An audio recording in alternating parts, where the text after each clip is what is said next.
easy to be overcome in life with feelings of regret. We've all done things that are wrong.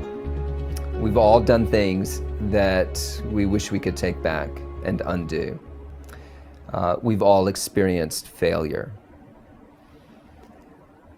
What's hard to deal with sometimes is the thought that actually those failures, those mistakes, even those sins, happened according to God's will at some level. That God's in control, that He's sovereign, and that He planned the life that I'm having. A couple things we need to remember in all of this. First, God is sovereign, but we're responsible. The sins that we've committed, the failures that we've experienced are our sins, our failures. God is not the author of sin. However, we also need to remember that our sin in no way surprised God. The proof of that is the cross of Jesus Christ. Because the cross, at a human level, was perhaps the greatest sin ever committed. Men put the Son of God to death, a man who had done no wrong.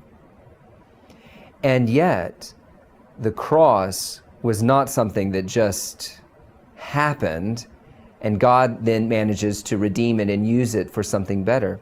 No, the cross was God's plan from the very beginning. He purposed it. He willed it.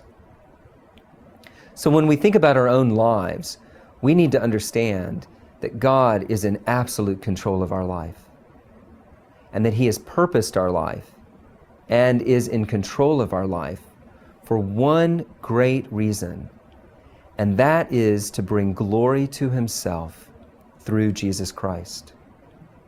What's the purpose of the failures in your life? What's the purpose of the things that you've done wrong? Well, in Jesus Christ, the purpose of those things is to drive you to Christ, to help you understand that left to yourself, you're lost. Left to yourself, there is no hope. If we were able to lead lives that were, basically in control and not too bad, why would we ever seek out Christ? God uses the failures in our life to draw us to Christ and to show us our great need for Him. I think then God redeems those failures, because now we're able to talk to others. We're able to encourage others who've maybe suffered through the same things we've suffered, who've experienced the same brokenness, the same failure that we've experienced. And we can now, out of our own experience, redeemed by Christ, forgiven by Christ, be people who bring comfort to others, pointing them to Christ, pointing them to the hope of reconciliation and forgiveness and redemption. So we don't want to blame God for our failures, but we don't want to despair over them either, because of what Jesus has done.